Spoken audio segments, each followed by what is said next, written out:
We are live. We are live. Welcome to College Football's Peek Around the Corner with your host, Greg Flugar. We cover everything in college football because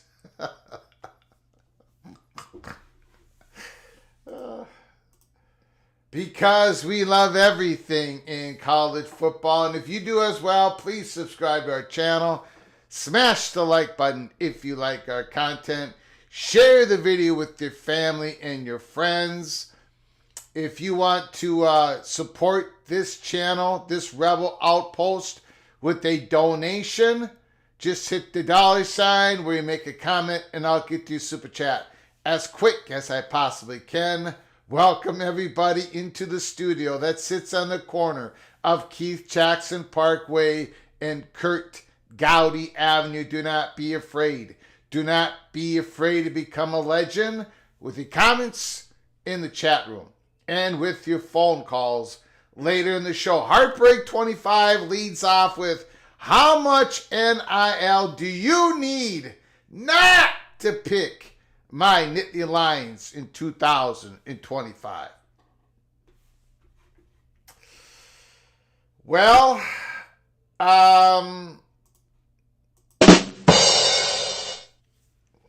thank you for the super chat, Heartbreak 25.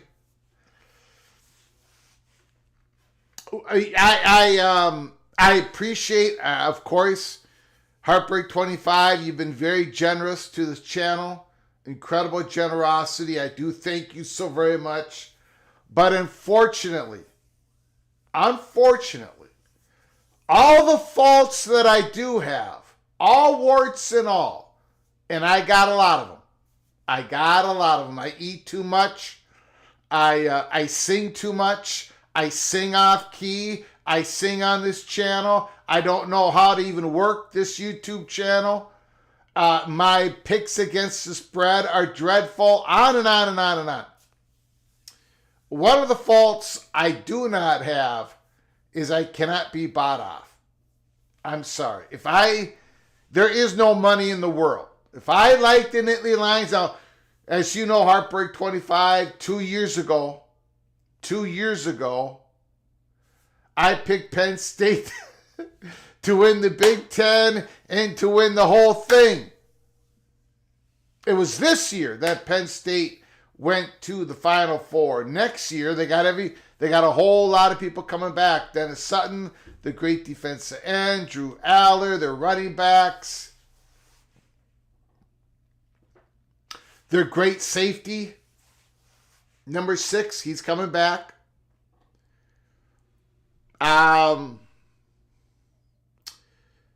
Yeah, I think Heartbreak 25, I think you might be in danger.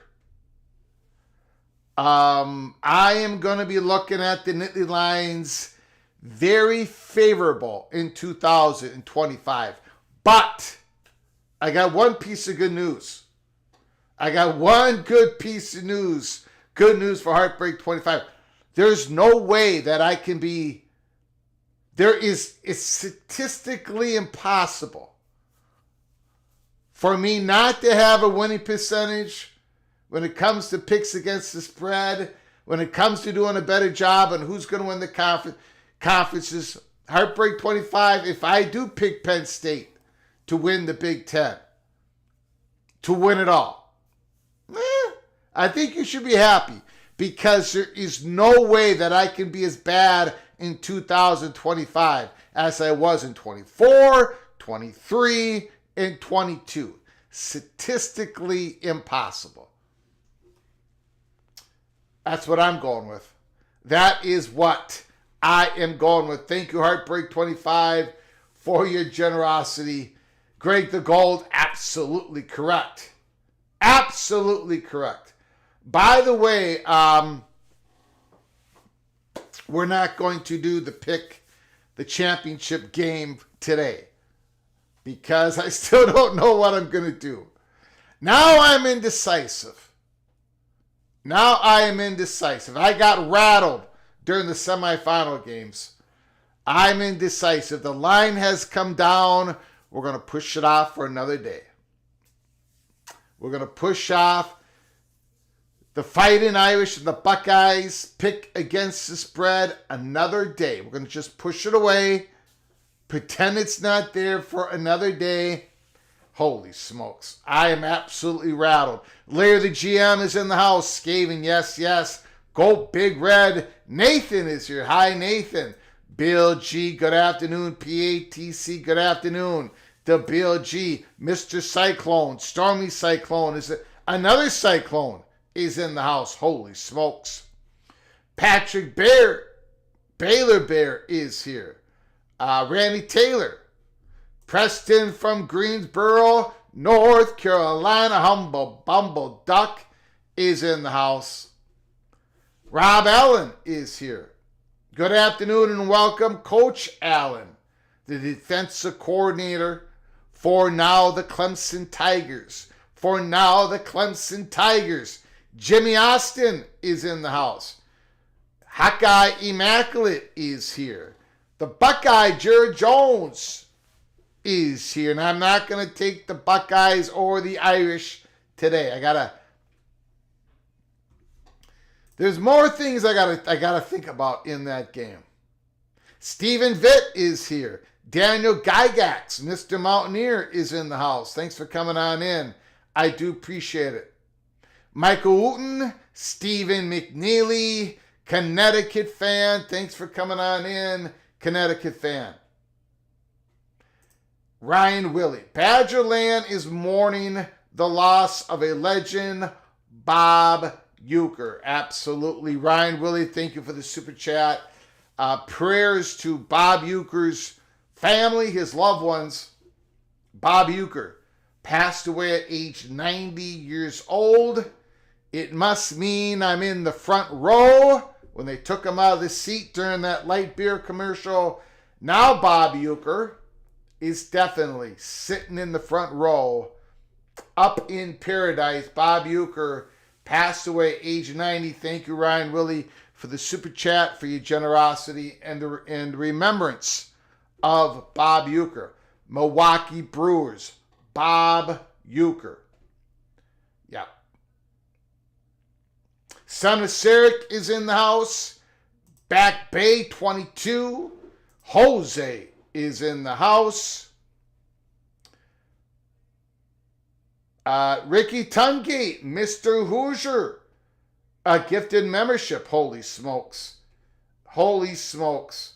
Ricky Tungate, Mr. Hoosier, thanks again for your incredible generosity. Nittany Lion 89 was gifted a membership. 89, when you get an opportunity, please say thank you to Mr. Tungate for his generosity. Both of you are officially knighted. Cloak and dagger. Cloak and dagger. So, Nittany 89, you can go to our YouTube channel and watch the early peak Cloak and Dagger episodes from members only when you get an opportunity. Thank you, Mr. Tungate. I do very much appreciate it. Mr. Hoosier. Bill G. Bob Uecker was a national treasure. Absolutely. Even a Gopher fan. A Gopher can mourn the loss of Bob Uecker. Absolutely. Funny guy. Funny guy. By the way, I do apologize for the technical difficulties at the end of the show yesterday. I did some testing before we came on live today, and everything seemed to work. I don't know why. So if they don't work later on, I'm not going to know why.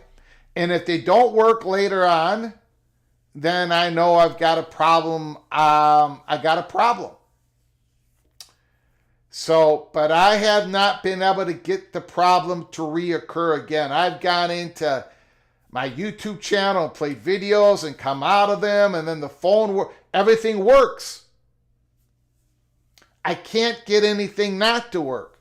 So if they don't work later on the show, I do apologize once again. We'll just push out the phone calls for another day, and I will get it fixed by hook or by crook. But right now, everything's working. So cross your fingers. Cross your fingers. Cross your fingers, and hopefully things continue to work. Now, right after I said that, I lost something. Well, this is interesting.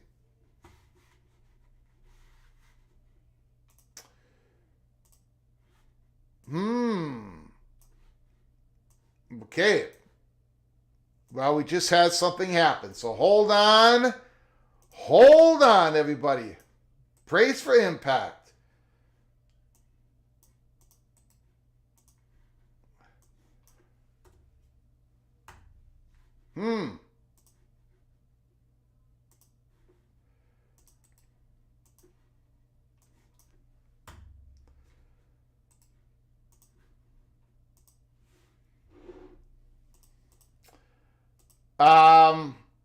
Yeah, pretty much. Okay, let's get this show going.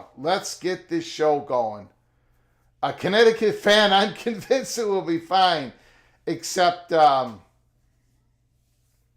it probably would be fine if it wasn't for the guy behind the microphone. That is the problem. Bo Weevil, Mr. Clemson Tiger, he is all excited. Hello, big guys from Minnesota. The fat guy from Minnesota. Clemson will make a title run next year. Y'all heard it first, go Clemson. Well, Bo Weevil, I've already told you. I'm falling in love with Clemson next year. But I'm also falling in love with an SEC team next year. A surprise. A big shocker next year. So I'm falling in love with a few teams. By the way, we've got it. What we're going to talk about today in the monologue, we're going to talk about the 5 and 5. the possibility of student athletes having 5 years of eligibility. There won't be red shirts, there won't be waivers, but 5 years of eligibility. The possibility of that rule being changed. I get it. It might not hold up in the courts. Everything we do, it might not hold up in the courts. But again, we're talking about the rules that FBS, NCAA, with depending on what sport, if it's all sports, NCAA, we're talking about the rule changes. And if the courts come and strike it down, we'll change it. All that, we all know that. And every rule change, we get it. We get it until the courts shut it down. But I actually want to talk about the rule change. It could be 5 in 5. You got 5 years of eligibility, no matter what happens. No matter what happens. 5 years of eligibility. It's getting momentum, so we're going to talk about that. And then we're going to talk about ESPN, Heather Dinich, and her sources, discussing what the college football playoffs are going to look like for 2025, what her sources are telling her. And in 2026, a source told her from one of the two, the P2, the Big Ten and the SEC, a source told her everything is going to change for 26. And I believe it. I absolutely believe it. So we will get on when it comes to the playoffs. When it comes to the playoff. Okay, so first of all, I do want to get into this.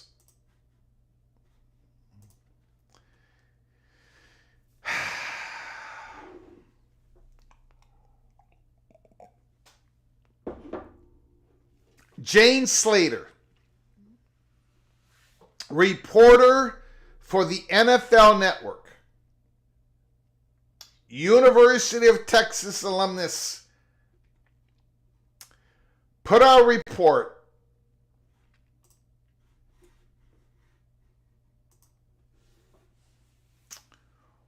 one thing to watch following Jerry Jones and his initial discussions with Deion Sanders. Two people with knowledge of the situation tell me Sanders approached Colorado's athletic director Rick George Tuesday about additional money for NIL and his staff. He was met with resistance. The University of Colorado would neither confirm or deny the information when I reached out. Deion Sanders didn't respond when reached multiple times for comment. Two people with knowledge, so two sources, told Jane Slater the situation of Sanders approaching athletic director Rich George, using the old Dallas Cowboys interest or possible interest as leverage. Just a couple of comments I want to make. One is, I love mowing vision. I love mowing. A legend here at Peek Around the Corner does a spectacular job at College Football Mafia. I got to get invited on that show again so him and I, Mr. Buckeye and Mr. Gopher, can have a debate. He keeps saying that the Big 12 has to step in and Brett Yormark.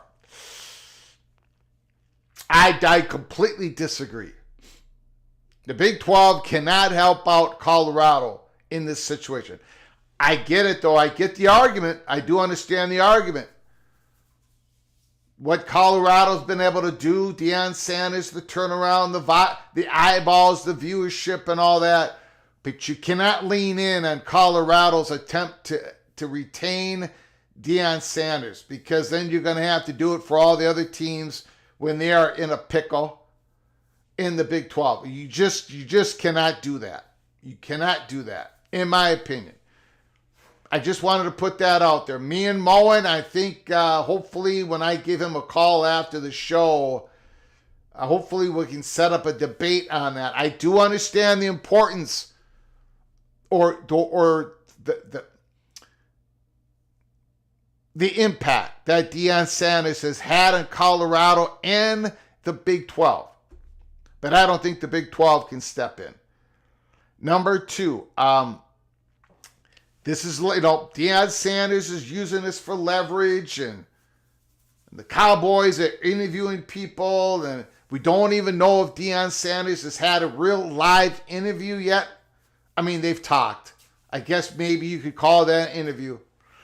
I do happen to believe, I was talking to a person down there in Texas who does sport reporting. The person told me there's interest, but how big of it, how serious is it? He did not have an idea, but he believes there is interest back and forth, that it's not just pretend, it's not just for play, but of course both sides are going to use that leverage. Jerry Jones is going to use that leverage, that there's a Deion Sanders candidacy out there when it comes to talking with the other candidates as he's interviewing for the head coaching job. And of course, as you saw in the reporting of Jane Slater, Deion Sanders is putting the leverage to good use, right? Approaching Colorado Athletic Director Rich George. One more thing I want to say. I also get the argument that Colorado should do everything they possibly can to retain Deion Sanders. That maybe losing him will cost more money in the short run and the long run. But I also get it, though. I also get it from Rick George's position. There isn't a bottomless pit of money. Colorado had to promise money to Deion Sanders and his staff and NL that they didn't even have. Remember that? When they signed Deion Sanders to the current contract, and now they got endowments, now they got money kicking in, they got certain endowments designated for this or that. Good, that's great. But there is not a bottomless pit of money for most of these universities. So I've already seen, the athletic director of Colorado's not serious about football, not serious about sports. There comes a time where, eventually you have to say we don't have anything left. Having said all of that, I'm going to add one more. All that is just my opinion, my speculation. But I will say this, and this is not speculation. This is not my opinion. This is a peek around the corner.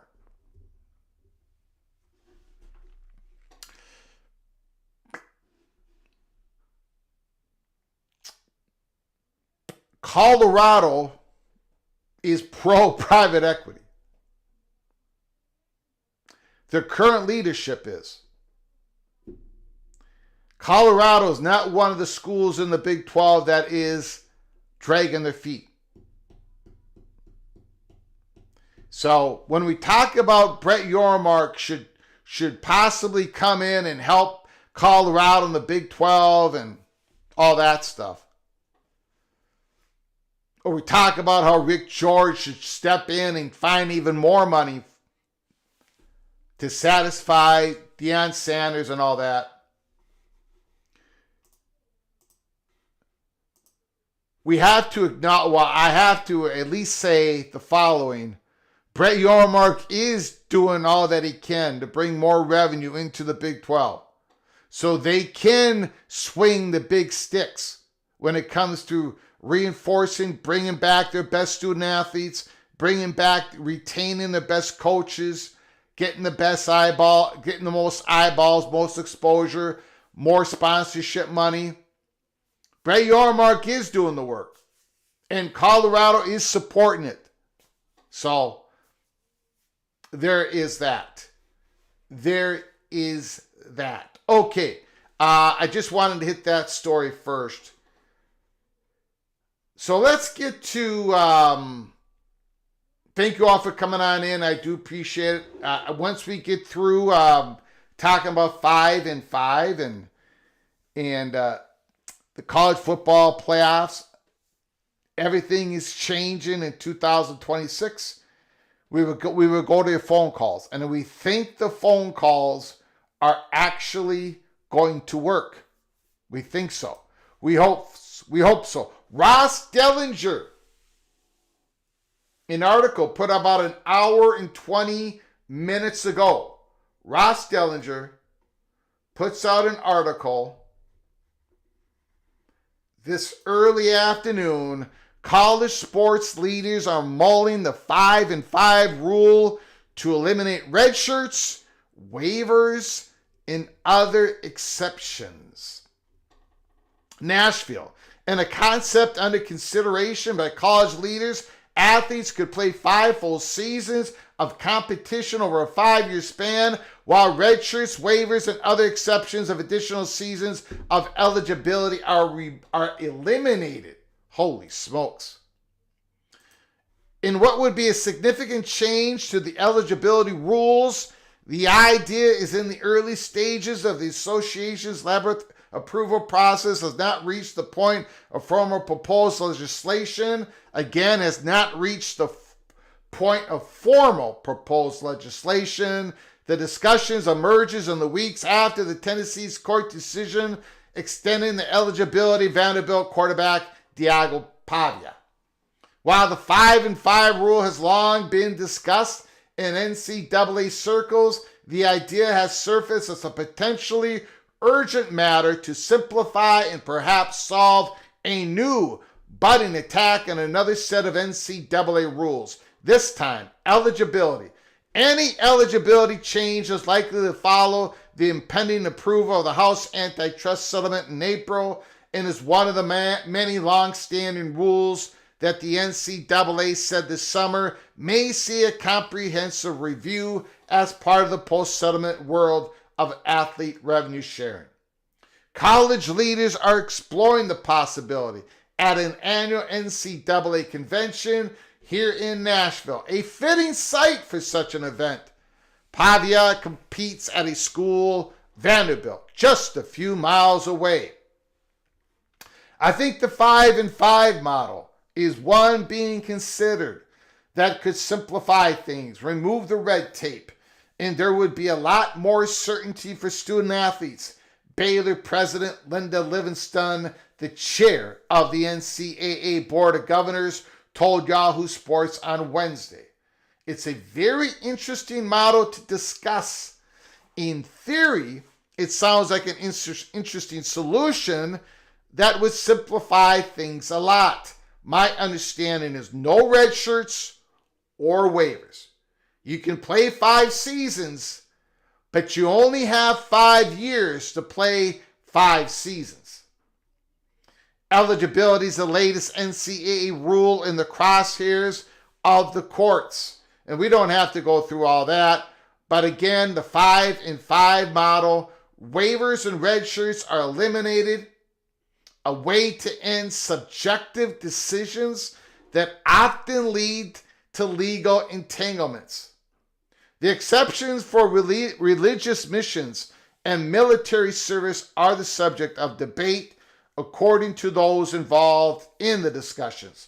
So let me know what you think about the 5 and 5. 5 years. 5 years. When you enter college, 5 years to play 5 seasons. 5 years to play 4 seasons. 5 years to play 3 seasons. You've got 5 years. That's it. That's all she wrote. With a possible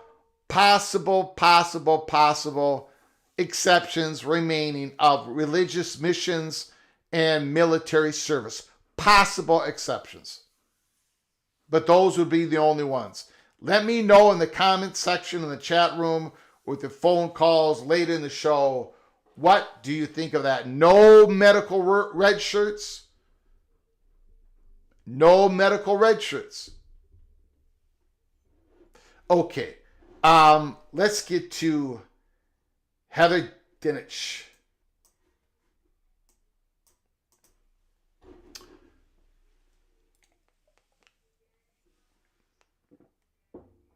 ESPN.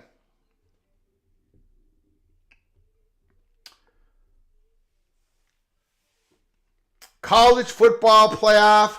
What we're hearing about changes on Sunday, the eve of the college football playoff national championship game between the Buckeyes and the Irish.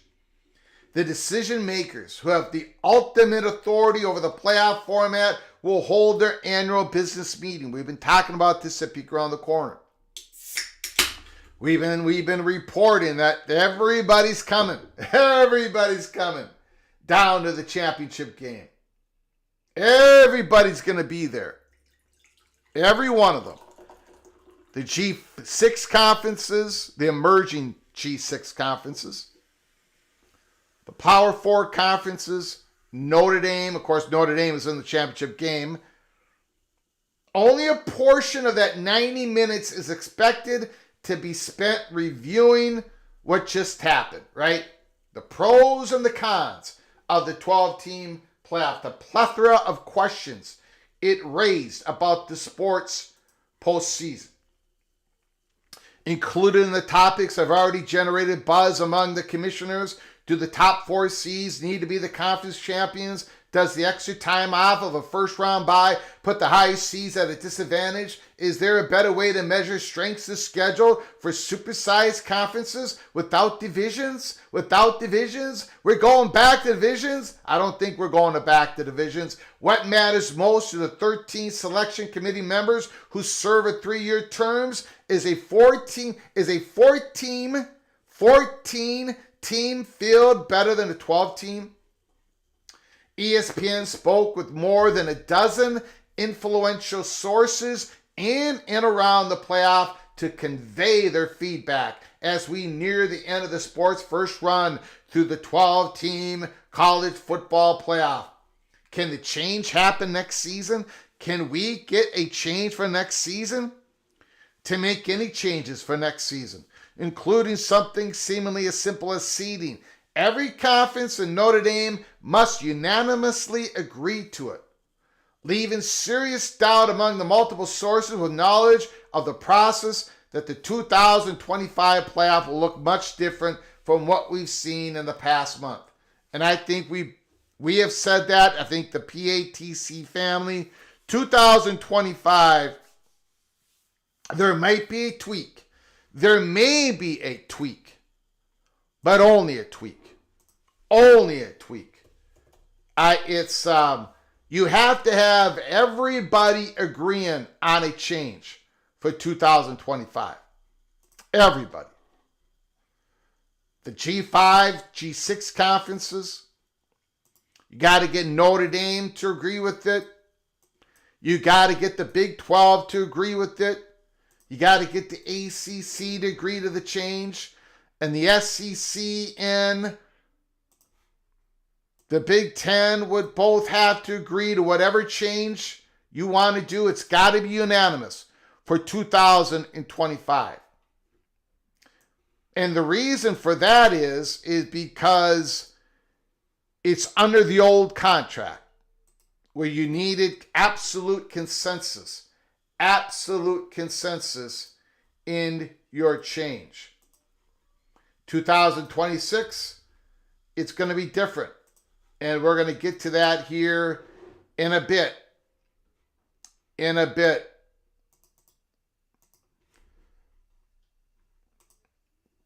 If the commissioners agree to revise something, it probably won't happen until the annual college football playoff spring meetings in April. But leaders also recognize that even bigger decisions loom as the next iteration of the playoff begins in 2026, and any modifications to the format, including its size, need to be determined in the coming months. It's not impossible to change something for this season, but I don't see it happening in January. And if you wait until April, I don't know how you do that for this calendar year, one high-ranking college football playoff source told ESPN. And I don't know that there's a unanimous support to do something substantially different. I would say highly unlikely. Could, but highly unlikely we see a significant change for the upcoming season.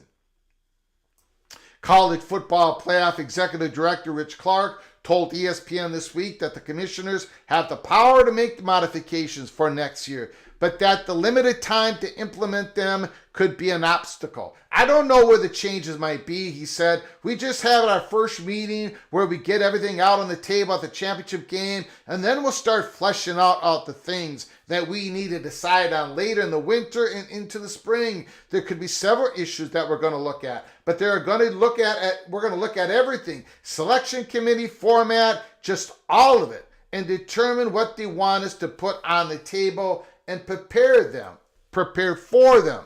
We wanted to play this out and make it as good as we possibly can make it, he said, and then make the adjustments to make it even better. Could the seeding change? Multiple sources indicated the most likely adjustment for 25 could be the seeding, though even that could be decisive. In the current structure, the 5 highest-ranked conference champions are guaranteed spots in the bracket, and the 4 highest-ranked champions are in the top 4 seeds and the first-round byes. This year, that meant number 12-ranked Arizona State earned a first-round bye as the number 4 seed. 9th-ranked Boise State, which was the Mountain West Conference champion, and the 3rd seed and a first-round bye. While reseeding after the first round is likely to be debated, another potential proposal is continuing to guarantee spots for the 5 highest-ranked conference champions, but rewarding the byes to the 4 highest-ranked teams, not necessarily the 4 highest-ranked champions of conferences. That means the 12-team bracket would look more like the selection committee's top 12 ranking. Arizona State, for example, would still have qualified for the playoff, but the Big 12 champion would not have earned a first-round bye.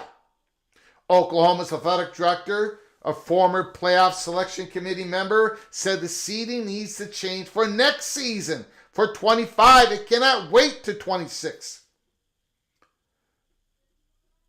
The 5 highest-ranked conference champions should still be rewarded automatic bids, but should receive a first-round bye only if they are one of the committee's top 4 teams. He continues to say, the Oklahoma Sooner athletic director, that to me is a big flaw. The seeding has to be based on the ranking.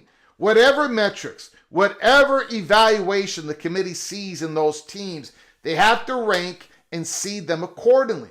That's the only fair way to do it, because once you start tinkering with exceptions, you compromise the seeding.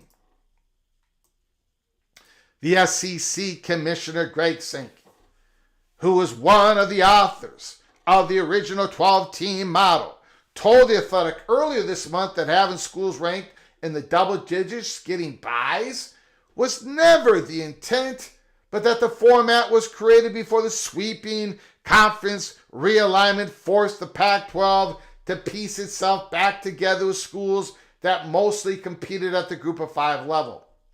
The Big Ten and the SEC have separated themselves through size, power, wealth, and the ACC and the Big 12 are in a never-ending cycle of trying to close the gap. The question is whether anyone who benefited from the current system can set their personal interests aside to reach anonymity. Everybody agreeing, consensus. something this group has struggled mightily to do for more than a decade. Ultimately, they may change the system on us because of us getting a bye, but I feel we earned it, Boise State Athletic Director Jeremiah Dickey said.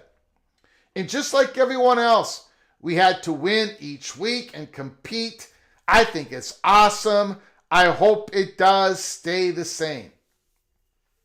Mountain West Commissioner Gloria Navarro has told ESPN nothing needs to change now. Let's continue to live in this and maybe tweak it here and there and see how it fits, she said. But let's not overhaul the system just because of 1 year of a selection. I think the data size is too small. How do the bowls and the playoffs continue to coexist? There are some who would like to see 2 rounds of college football playoff home games, especially after the success of the first round home games this fall. Bowl season executive director Caparella and said his organization, as one would accept, is in favor of more playoff games and bowl games. I think one of the biggest misconceptions in the construct of this new playoff was that the home games would be alleviate some of the travel burden on fans. The average fan who goes to the game in South Bend, Indiana, or State College, Pennsylvania, does not live there, right? They're traveling to their home games. I've heard a lot of anecdotal stories of people who have said, I'd rather go to see my team play in a warmer environment than have to go there. While the former New Year's Six Bowls, Cotton Fiesta, Beach Boy, Rose, Sugar, and Orange, have agreed in principle and desperately want to maintain their relationship with the CFP in 2026 and beyond, multiple sources have said once again, the contracts haven't been signed yet. PATC money shot number 1 of the article. Those 6 bowl games, Cotton Fiesta, Peach, Rose, Sugar, and Orange, have not signed the deal. The playoff committee, the managers have not signed the deal with those 6 bowl games that they're going to be involved in the quarterfinals, in the semifinals. Not yet. Not yet. In this system, the top 4 seeds start the quarterfinals at the former New Year's Six bowl sites. Sankey told The Athletic he tends to favor bowl involvement.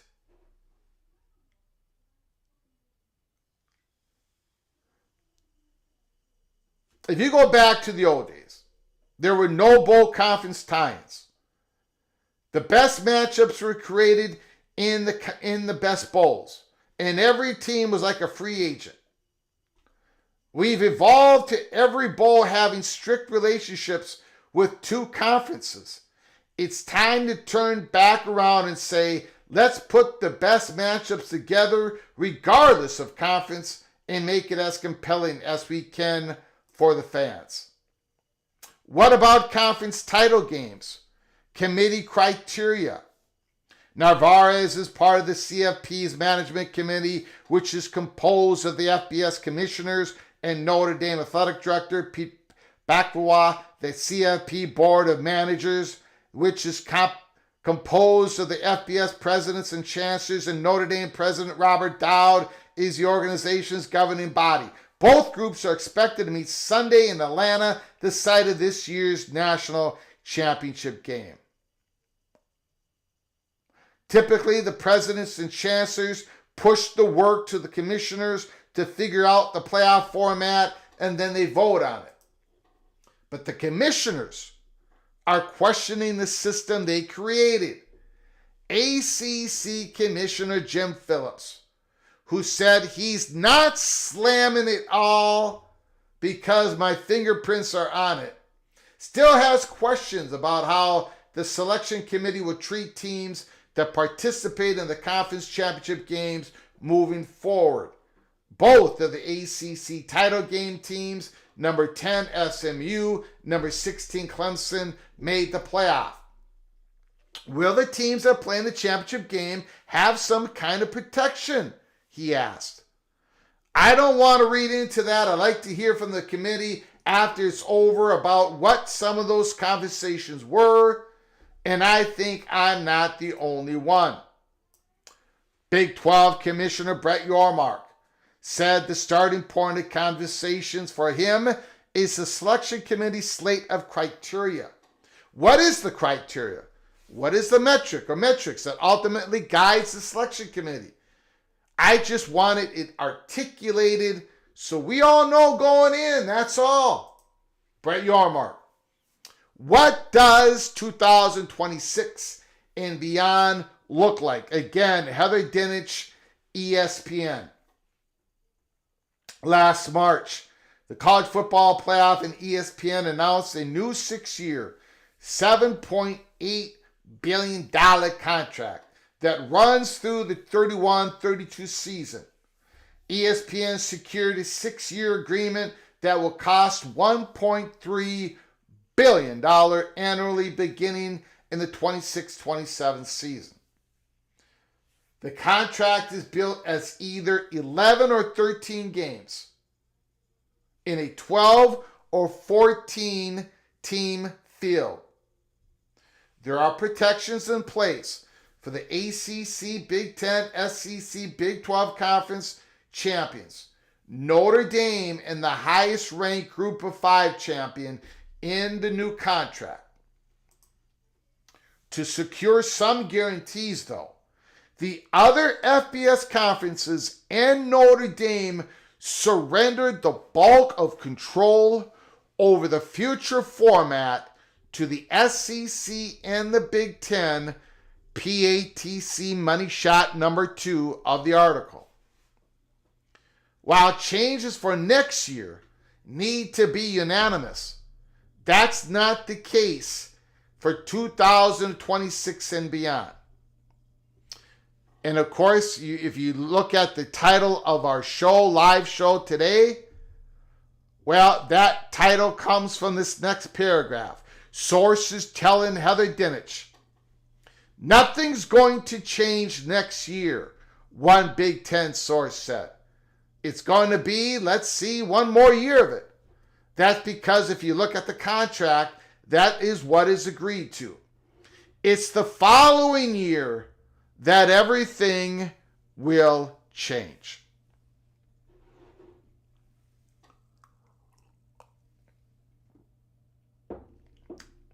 And 2026. We called it a couple years ago when we were talking about 2026. We called it the Great Gold Rush. 2026 is going to be the great tsunami.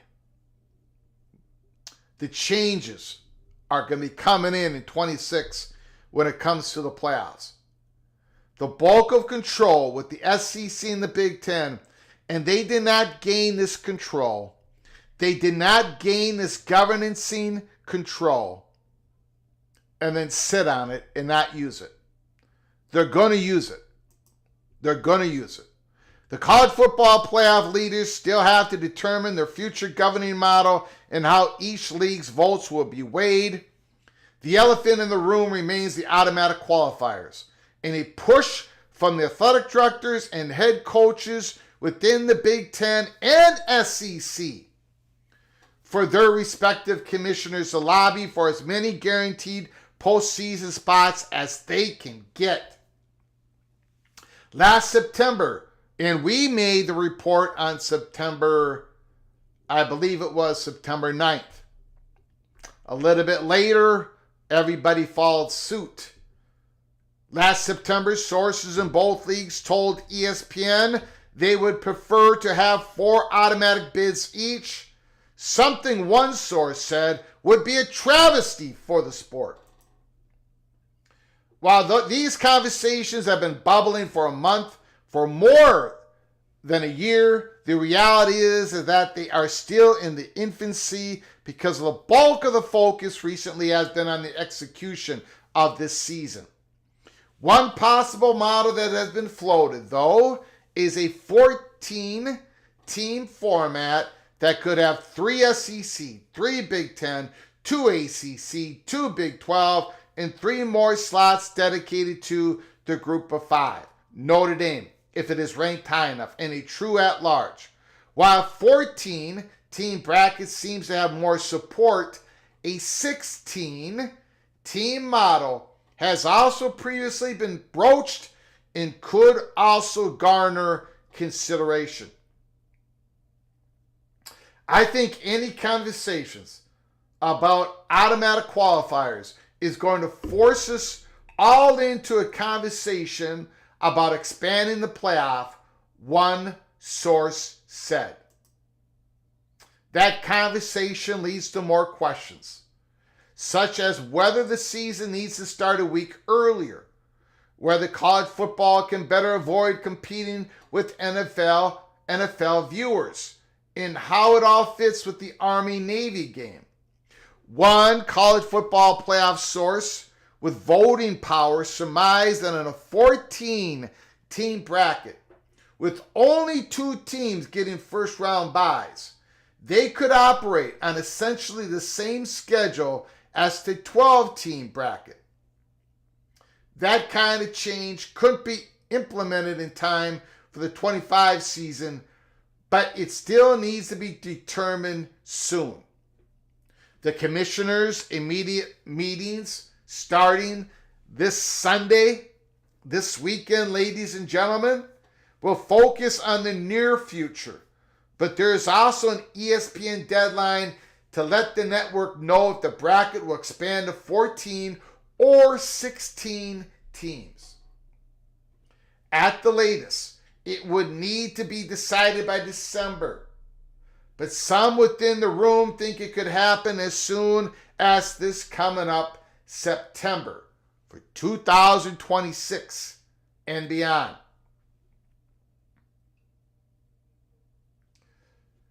Dickey, who will usher the athletic director, San Diego State, said he would eventually like to see the bracket grow.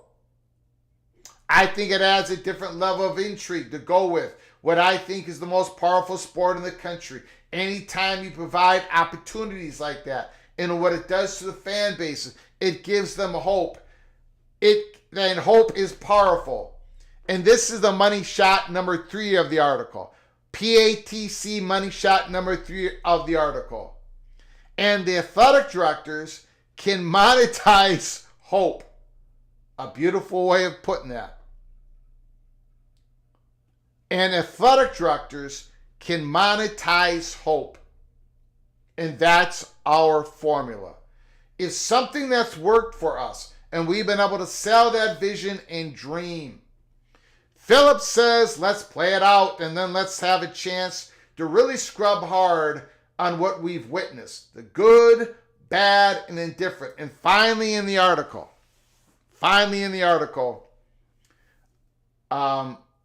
okay, this is all screwed up. We already went over that. That is it for the article. We're going to skip that last part. So, what do you guys think? What do you guys and gals think? There was some mention, again, there was a few times in there, sources indicating to Heather Dinich that the 16-team model, it's been broached, they've been talking about it, but maybe that could even be something that they go with for 2026. I find that interesting, that they keep bringing up the 16-team model. Look, I'm going to be honest. I'm going to be blunt. I like it the way it is. You guys know it. I love how it is set up right now. I'm not for expansion. I'm not for automatic qualifiers. But the reason we came on live on September 9th with a live show talking about the Big Ten pushing for 4, and that we had different sources, different islands of sources telling us that the Big Ten is going so hard on this. The Big Ten is going so hard on this.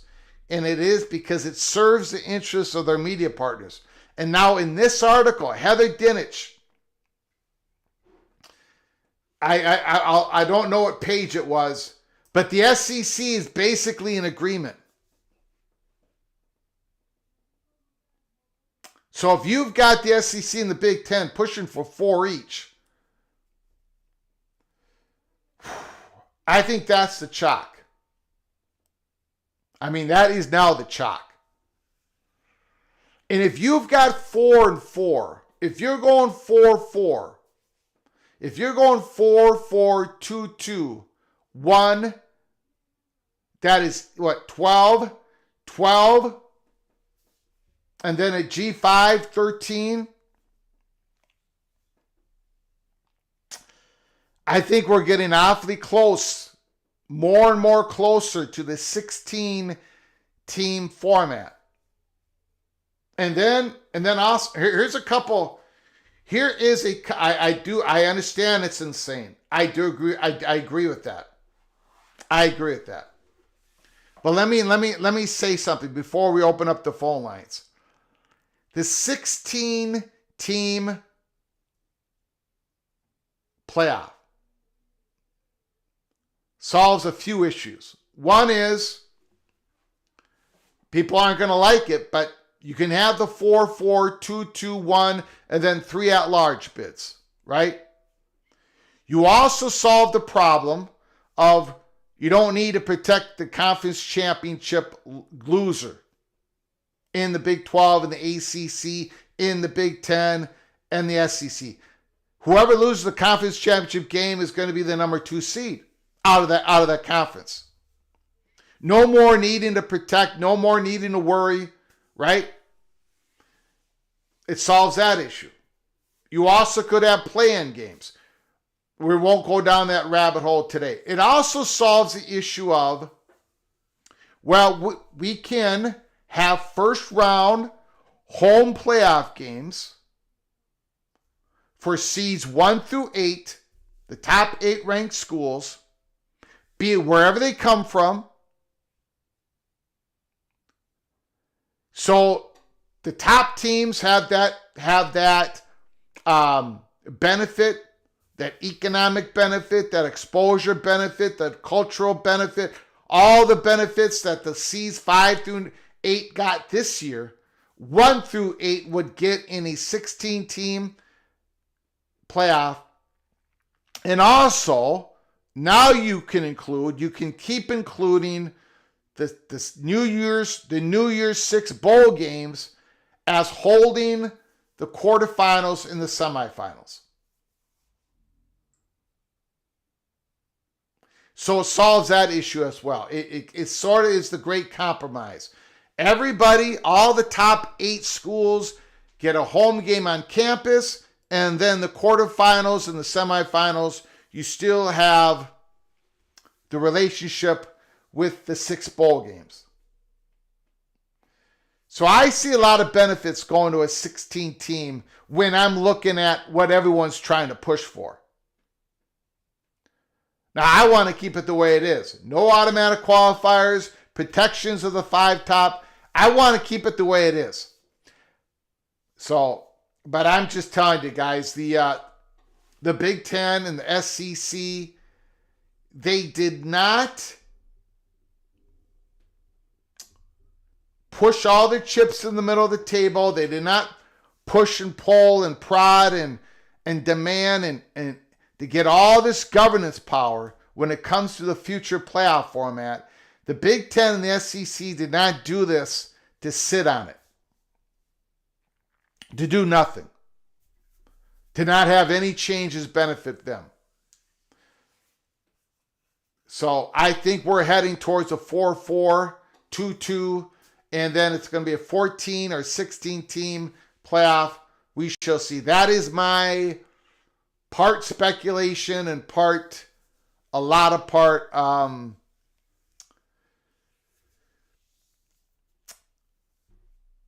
the Big Ten. I'm gonna just focus on the Big Ten.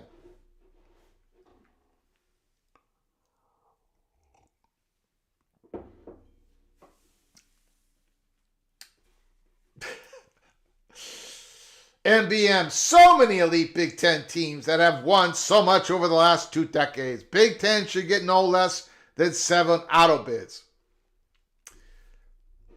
A little sarcasm there. I will say this. And you all know this. The SEC is ESPN's proxy. Big Ten is Fox's proxy. And Fox has given a lot of money to the Big Ten, and the ESPN has given a lot of money to the SEC, and those conferences, they earn money for the Fox and for ESPN. And now you got big money sitting at the side of the table. You got the ACC and the Big 12 eyeing that big money, possible future private equity and their connections with massive streaming possibilities. ESPN and Fox are going to continue to push for the Big Ten, the SEC, to do their bidding for them. Old guard versus new guard. And I think people are going to have to start looking at this in that way. Yormark wants a foot in both. And a lot of teams in the ACC want to have a foot in both. Old guard versus new guard. So the fight is on. It's going to continue to go on. And we're going to continue to talk about it here at College Football Peek Around the Corner. And one of the most important battles is the college football playoff format. But I will continue to say is that the Big Ten and the SEC did not do all of this to sit on it. They're going to push. They're going to keep pushing. All right. Let's open up the phone lines. Now, are the phones going to work? Are the phones going to work? Well, I have no idea. We tested it. I tested it. It did work. But that doesn't mean it's going to work now. Somebody give me a call and let's see if I agree. Keep the current format. I love the current format. I love it. Somebody give me a call. 763-260-1333. Hopefully the call comes through. Hold on a second here.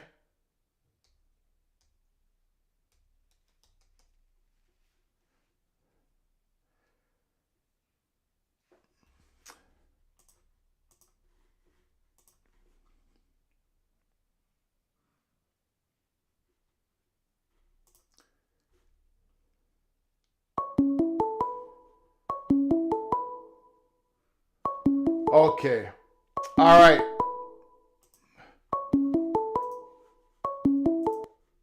Call from Crab Cakes and Football. Crab Cakes and Football. Go ahead and talk. Say something. How you doing? Can you hear the caller? It works. It works. Sorry, Crab Cakes and Football. I apologize. I'm getting emotional. But we had problems yesterday. Nobody can hear the caller. And of course, unfortunately, this show, the host is a moron. I could not fix it. I did not understand what people were telling me to do. So it all went pear-shaped on us. But today it's working. Go ahead. Wait, but I got breaking news. Crab Cakes and Football, I do apologize. Can you hold on a second? Yeah. I know you're a busy man. And I'm so glad you called. But we got breaking news. Bill G in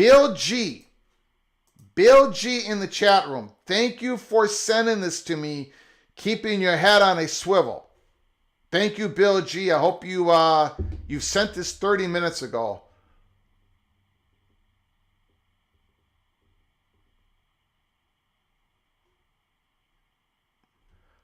Holy smokes. Now I'm reading this for the first time. Ross Dellinger, Yahoo Sports. Significant news out today. from the U.S. Department of Education, which classifies future revenue distributions from a school to an athlete for his or her NIL rights as financial assistance, which must be proportionately available to male and female athletes or risk violating Title IX. I don't know what that means.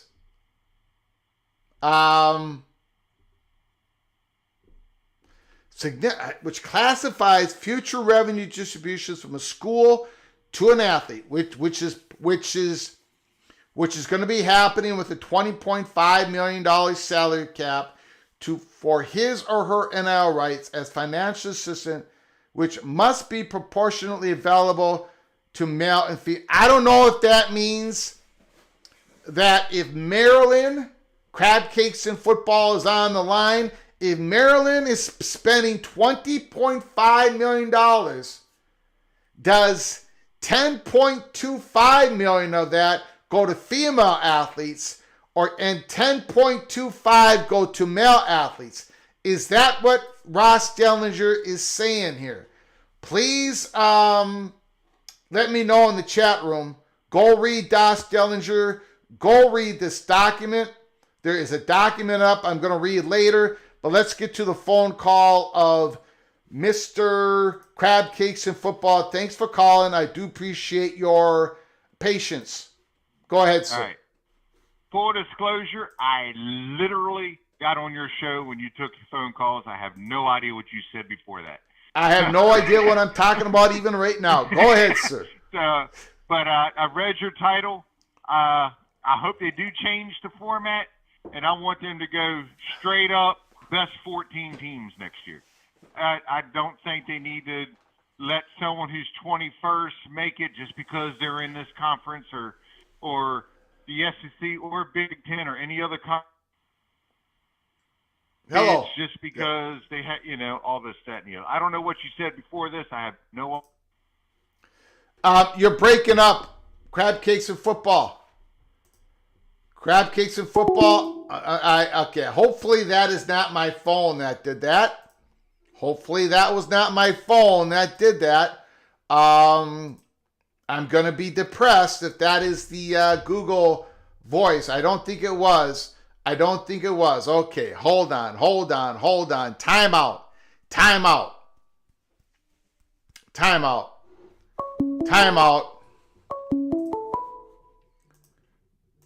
Call from Crab Cakes and Football. Yeah, Crab Cakes and Football. You were going in and out. Go ahead, try it again, sir. Oh, no problem. I'm driving, so. Yeah. No, I'm just saying best 16 or 14 teams, no reason for any league, any conference rather, to get a nod over another conference, because if they're worth the weight in salt, they would be up towards the top anyway. And let the best be the top, and get a non, I don't know what word I'm thinking here, set of people who can actually watch these games and not lean towards the SEC, the Big Ten, the ACC, the Big 12. Let them call it like they see it and rank them accordingly, and then put them in a grid and let them play it out. I think that's the best way to go, because I'm not liking the automatic bid thing, and I'm not liking the who has a stronger schedule, because everybody's automatically going to assume the SEC most years, and then they always get proven wrong. And then there's years where the SEC is absolutely the strongest, and they have no way of really telling because they cannibalize each other. So, that's my thought on that. And as for your breaking news, the way I hear that is exactly the way you said it. I think it's 50-50. It'll be 50-50. A lot of people in the chat are saying that. I read just a little bit of the document. It doesn't. I don't know. Look, I'm not too proportionate. I'm not too bright, but it just quite isn't saying that though. I don't know what it's saying to be honest with you. I haven't read it, so I don't know. I'm just talking about what you read. Yeah. All righty, sir. I do appreciate it. We got other calls coming in. Crab Cakes and Football. Call again, sir. All right, man. Have a good one. You got it. Thank you, sir. Crab Cakes and Football. think a lot of people, I think most people would agree with what Crab Cakes and Football believes should happen. Give us a call. Let me know. We got breaking news. Let me know what you think about the breaking news. I don't know, guys. I do not know.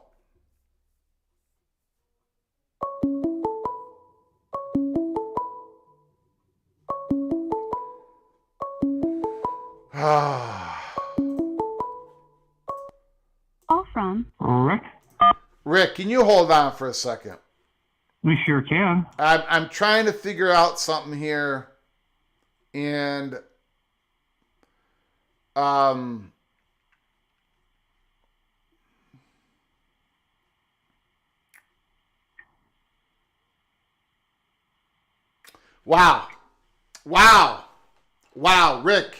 Rick, please listen to this. I'm going to put this up on the screen here.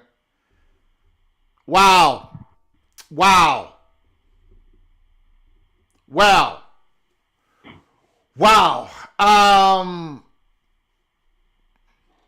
I am now. We've talked about how we didn't know how universities were going to handle the Title IX compliance until Department of Education, as someone ruled on it, or the courts ruled on it. This is Ross Dellinger here. The Department of Education goes hard, even targeting NIL compensation from some third parties, specifically those affiliated with boosters. The fact that funds are provided by a private source does not relieve a school of its responsibility of Title IX compliance. And now, number 5, and there's a big document. So I'm just going to read this, Rick, and then we'll get to you, okay? Number 5 on the multi-page document that I haven't read through, but Ross Dellinger. Number 5, NIL agreements between student athletes and third parties. As discussed in Part 4, compensation provided by a school for the use of a student athlete's NIL constitutes athletic financial assistance under Title IX.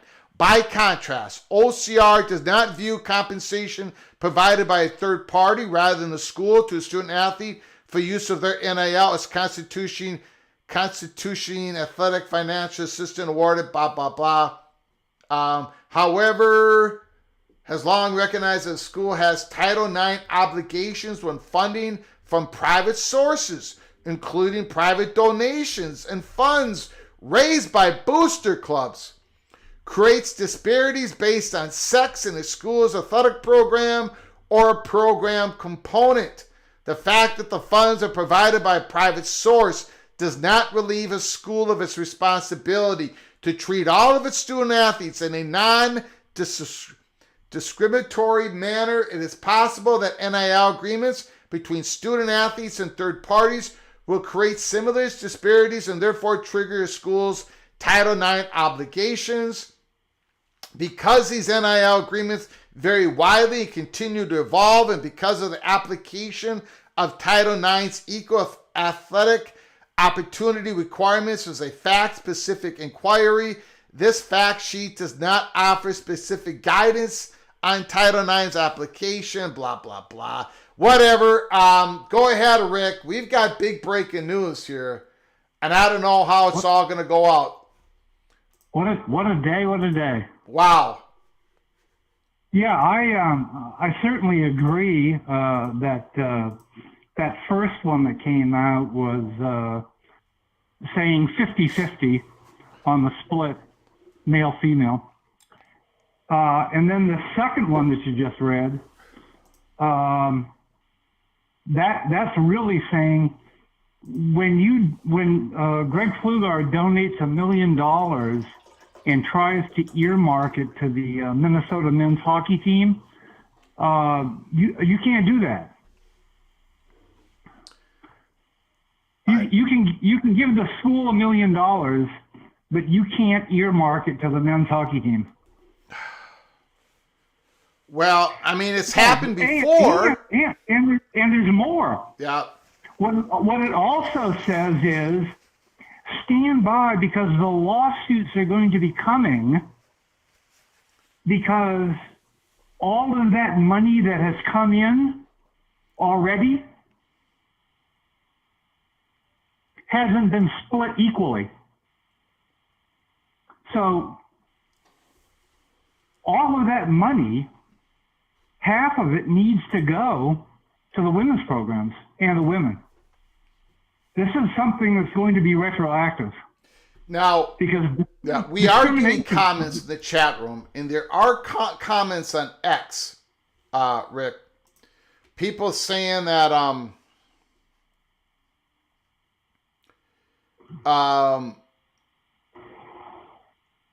people saying that this is all going to change because of the new administration that's coming on in.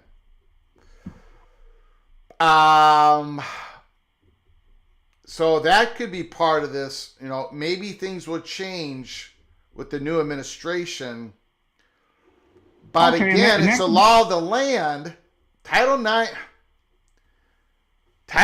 is a law. They would have to. There would have to be enough votes to change the law of the land. I'm not sure it's easily.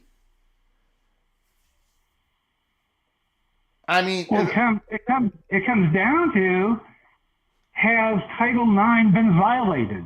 Yes or no? Probably. Probably. A court may have to decide it.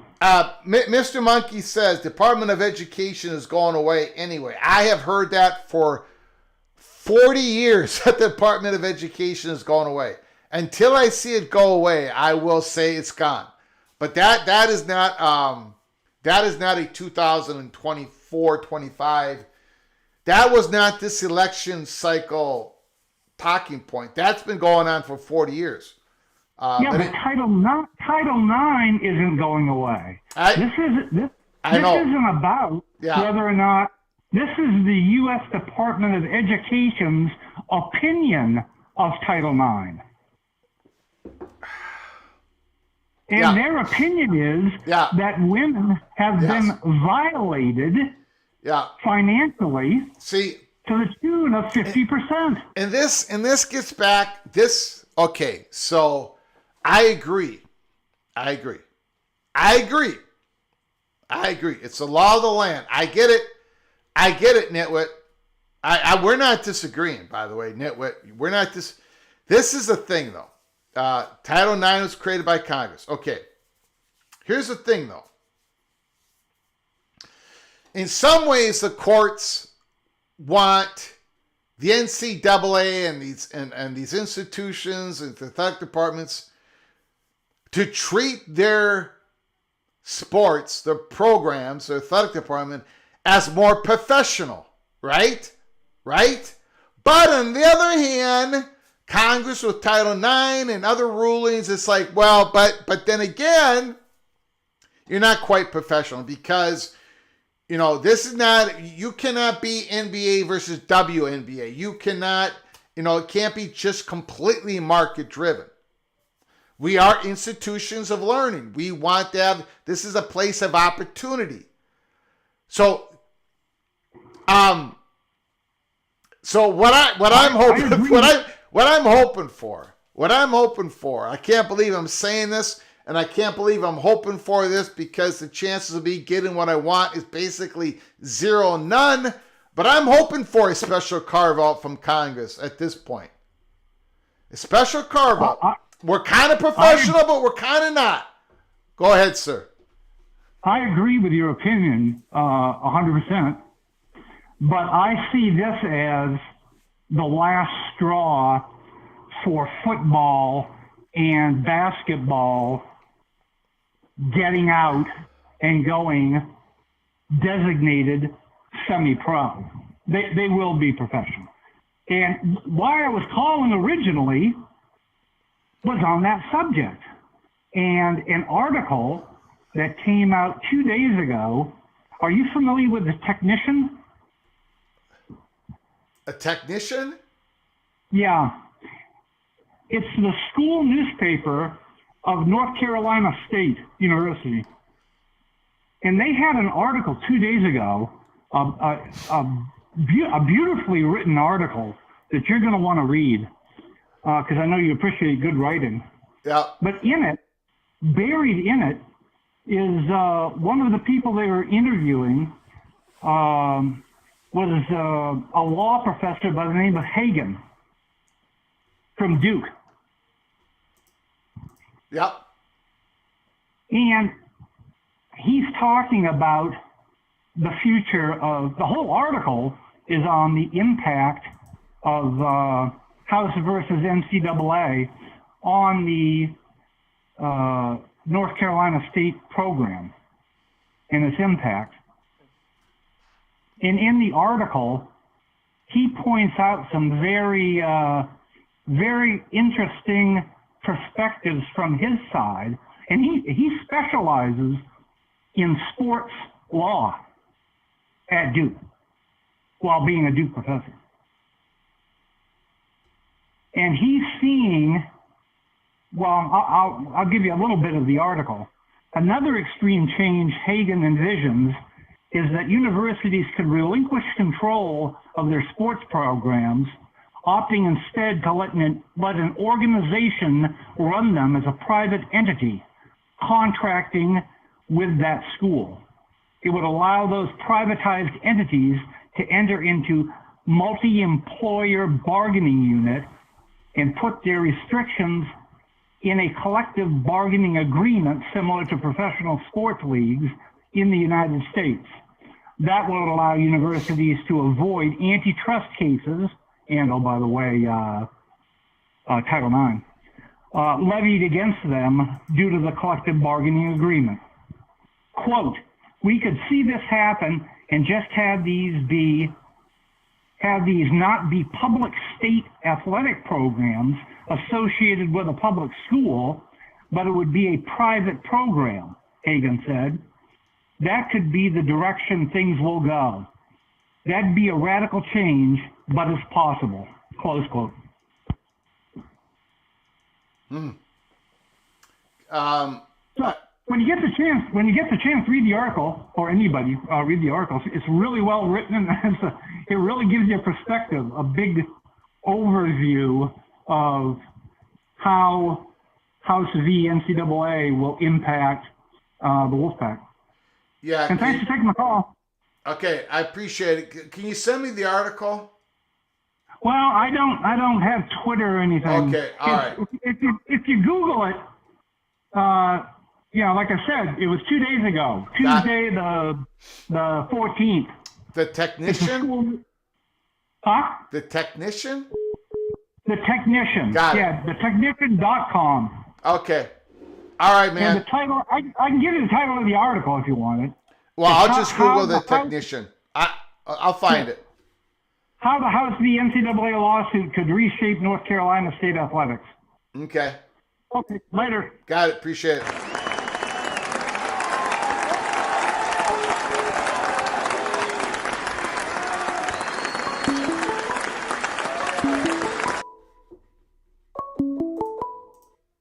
Call from Immaculate. Thanks for calling. Can you hold on for one moment, please? Sure. I appreciate it. Appreciate your patience. Expedition Greg, thank you for your gift membership. Thank you so much, Mr. Buckeyes. You get ready for January 20th, championship game, Buckeyes and the Irish. Thank you so much, Expedition Greg, for your generosity once again. And Big Jack 15, you are a new member of the channel. When you get an opportunity, Mr. Houston Cougar, please say thank you to Expedition Greg for his generosity. Both of you are knighted cloak and dagger. Cloak and dagger. Thank you so much. Justin Lucas says, I can guarantee the new administration will reverse this order within the next few weeks. Okay, so that's what my question is right now. Mr. Justin Lucas, you can call. Immaculate is on the line. It's not really an order. Really? I mean, it's not. Okay, so Pete Knuckles from On3 says, the guidance comes in the final days of President Joe Biden's administration. It could be altered, reversed by President-elect Donald Trump. Really, Immaculate and Justin Lucas, tell me if I'm wrong, but really this is going to be decided in the courts, right? At some point. I can tell you Go ahead. That's actually what I called in. I had this whole other things I was going to call about, and then this popped up, and this is way more important. Yeah. So just throwing all that out the window, Sanders is going to stay at Colorado, blah, blah, blah, all the rest. This thing is, I'm agnostic when it comes to politics. I really can't stand it, but you got to have a realistic view of these things about what people say. Do I think that anyone's going to get rid of the Department of Education? No. That being said, do I think that they are going to come in there and clean house to some degree? I kind of do believe them when they say that. So I take them at their word. And so when I see, a department like this go out, reach out to all the sports media and everyone to get this thrown out here just days before this changeover set to happen, I tend to agree strongly with Justin Lucas. Not from a political standpoint, but just from a reality standpoint, is that it's kind of like a lame duck organization coming out and saying something a couple days before they're not going to have the ability to do anything about it. Now, look, Title IX, big deal, been around for a long time. I don't think they're going to get rid of it, but we might even see some changes happen to it. Everyone tends to think things don't happen, and then they happen, and then everyone acts like, like once again, like something big can't happen. It can happen. They can make large changes, and when they have, the power in Congress to do that, it's possible. So I tend to think that it's just as likely them coming out and saying this right now, it could actually backfire on them. Because now that might cause the other side, so to speak, to have an equal and opposite reaction to it, right? So Ross Dellinger just put out 28 seconds ago a post. To this end, Donald Trump's nominee to lead the Department of Education is Linda McMahon. I've also read some posts saying this is a gift to the lawyers out there.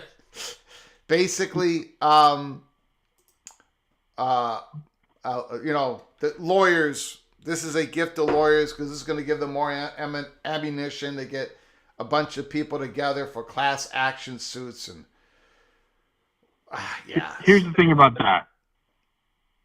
There's a lot of lawyers on X, and I talk to someone, and they're very good at what they do. Yeah. But they tend to think that the whole world revolves around law. When the reality is, when things get big enough, it doesn't revolve around law, it revolves around power. Power creates law. And when one side of the equation kind of has an unbalanced amount of that power, big changes can be made. So will they go and just completely change Title IX? Will they make it to where these schools don't have to do this equally?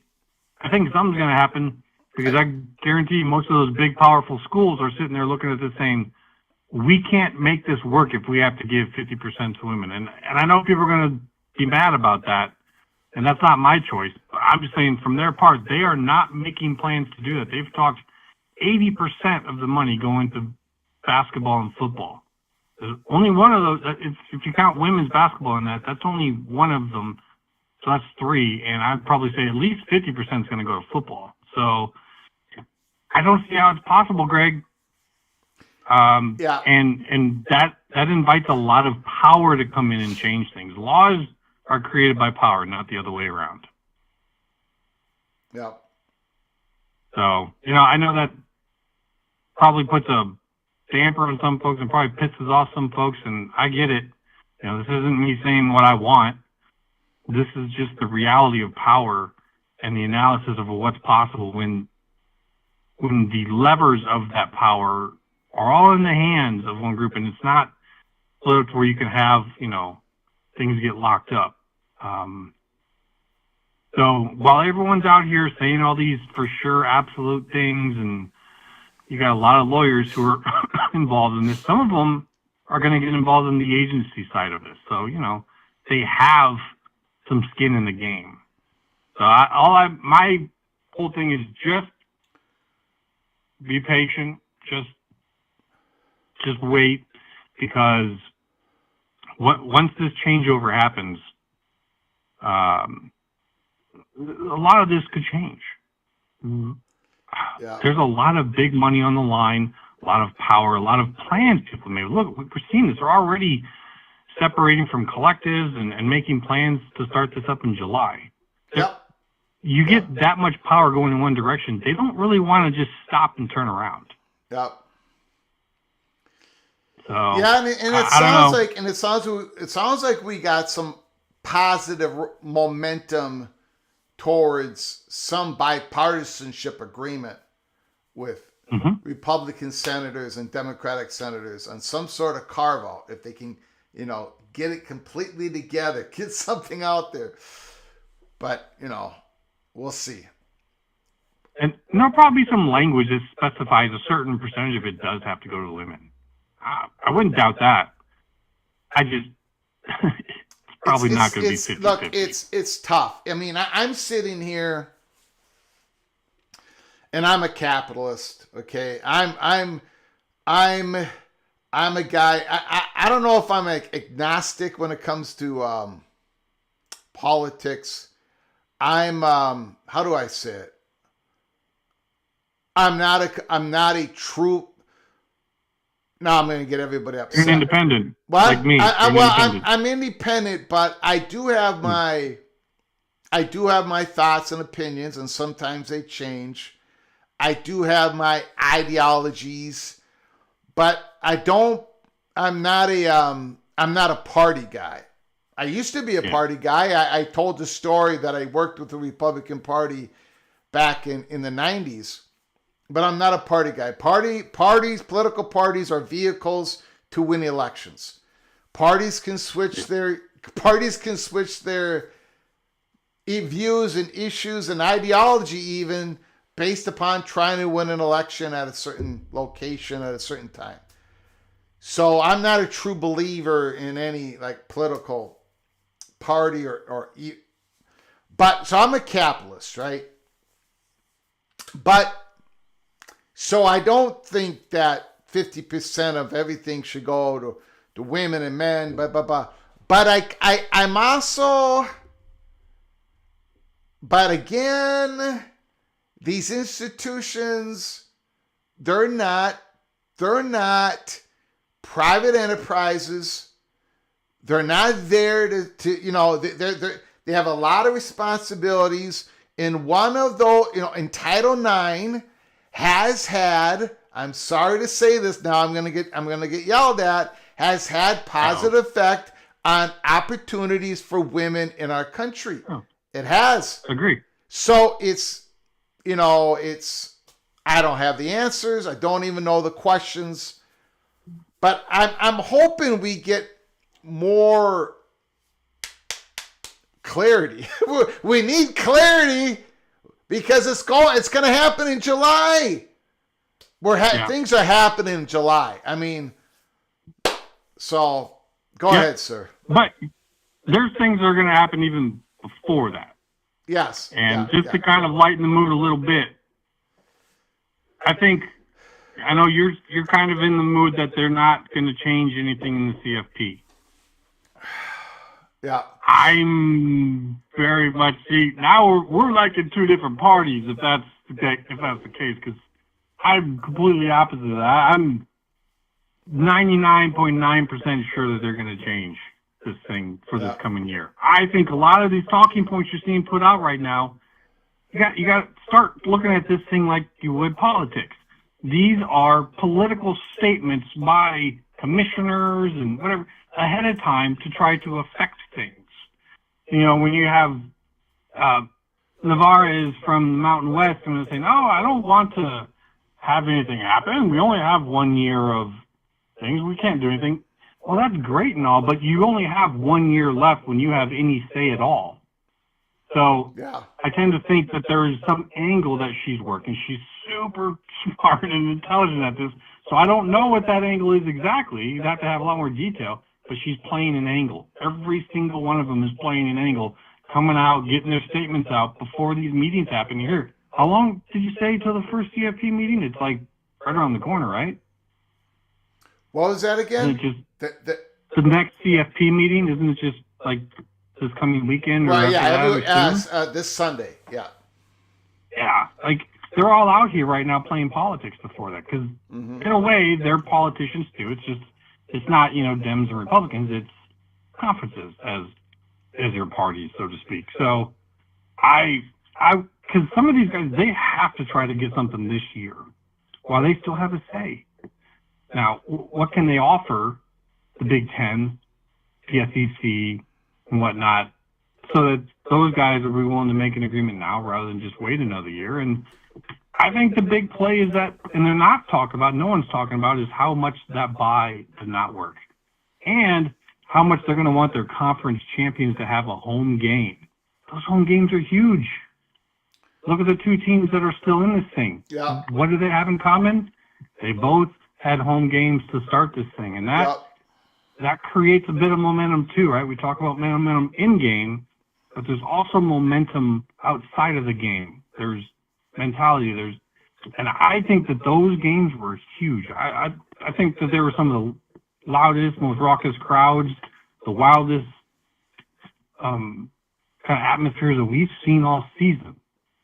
If I'm Oregon, I'm like, man, we wanted to play a home game. If we would have had a home game, we would still be in this thing. Yeah. So screw the bye. Who cares about a bye? The bye sucks. We want a home game to start this thing off. I think the byes are the biggest enemy now of these guys, and they're going to want to get rid of it. And so that leaves you with 8 or 16, Greg. Yeah. Like, those are your choices. Yeah. And Yep. Yeah. No, I think you are. I think you are correct. I think eventually, we're going to get there. It probably won't be 2025, and it might not be 2026, but I think we're heading there. You might be right. One thing that I've had to admit, we watch this real closely, excessively close, is that everything has seemed to go more quickly than I thought. Yeah, me too. Yeah. And I've started to put that into my analysis. Is that okay? This is what I think. All right, let's speed that up a little bit. So now I'm kind of at the point where I think they're going to get this done for next year, because I think that they're not going to want their champions to once again go through that bye system.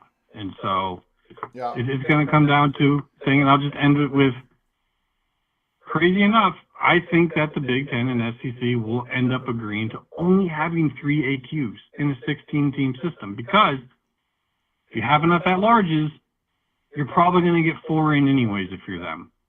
And so it works out in the negotiation. And I know most people probably think that that's just crazy talk. But if the odds of you getting that 4th team in through at-large are like 80% or greater anyways, then you might as well just take the 3 AQs, because it's actually going to look better to public.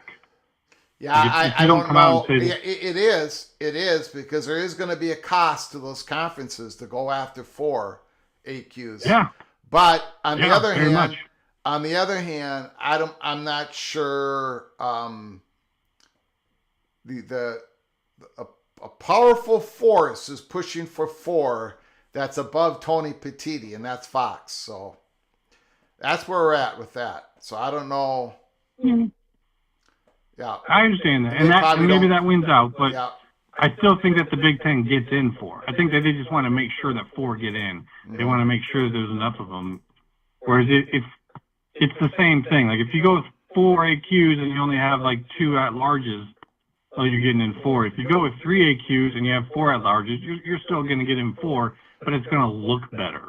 So for me, that's what I would be doing. I would be pushing hard right now for 4 AQ as a negotiating point. But once you're in that final negotiation, you're like, okay, we'll go with 3, but here's what we want in return. because you already know you're going to get in full with the at-large. So to me, it's like a no-brainer negotiating point. Is you push for 4, you go with 3, and you get something else in return for it. So I don't know. We shall see, my friend. I'm going to get off of here and let the next person go, but interesting times, man. Yep, and thank you, sir. Appreciate it. Great call, Immaculate. Mr. Have Hot a good one, Guy. buddy. Mr. Hot Guy getting ready for the quarterback. Getting ready from the quarterback of South Dakota State, Gronowski. He's got his guy. He got his guy.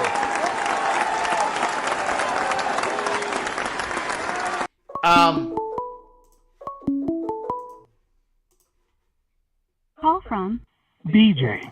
BJ, can you hold on for one moment, please? Yes, sir. I do appreciate it, sir.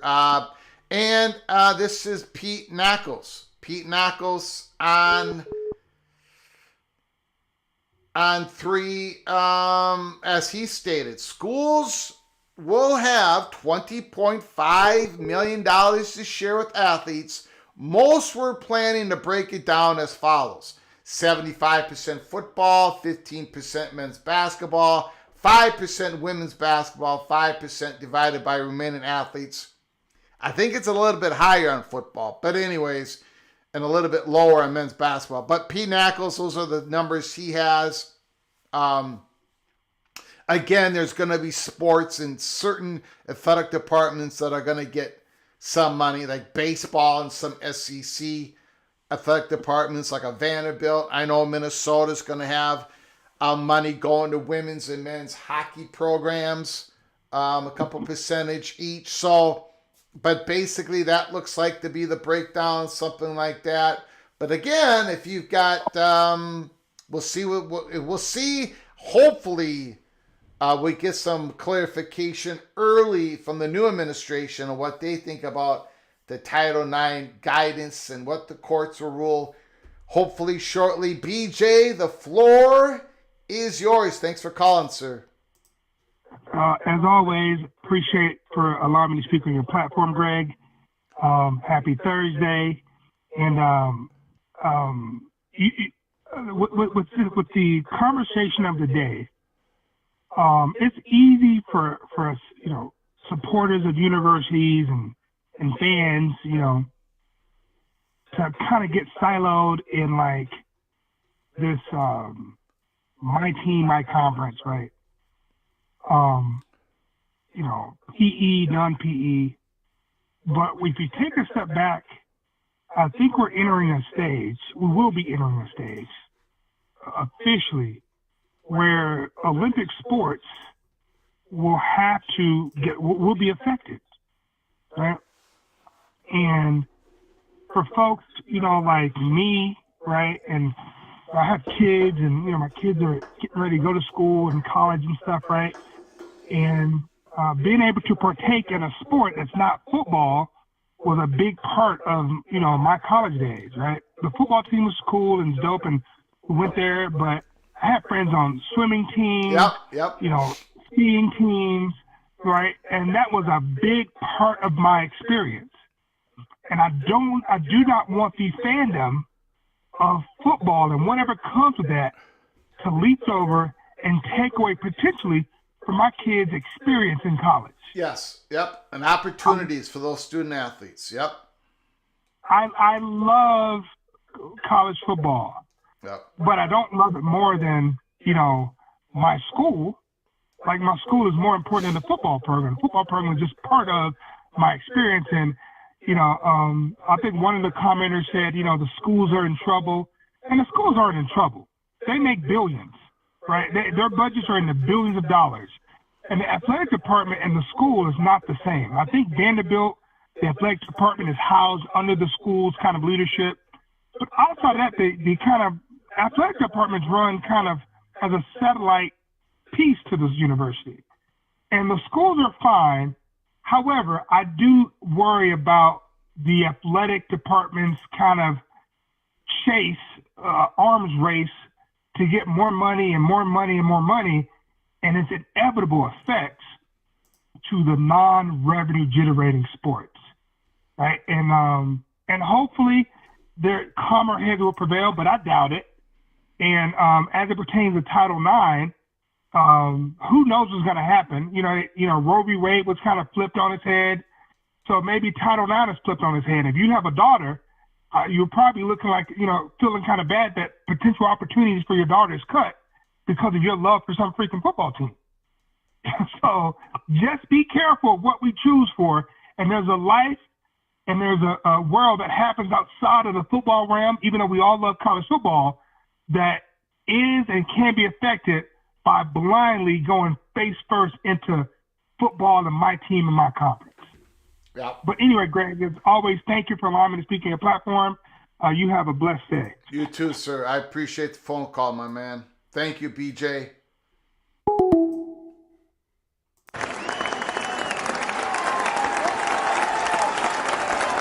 Great call by BJ. Ross Dellinger. The NCAA Board of Governors are meeting here in Nashville as news is breaking about the Department of Education's Title IX NIL guidance.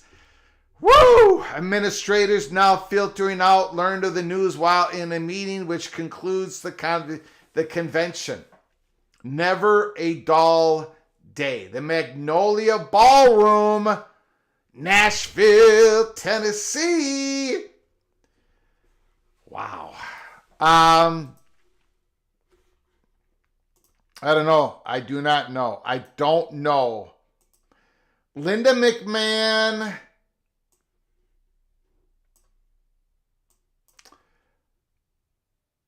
I don't know. Immaculate. That's why the Department of Education put out a statement today. Pretty no girl. NIL needs to be capped and only allowed to transfer twice. Well, NIL is not going to be capped. I mean,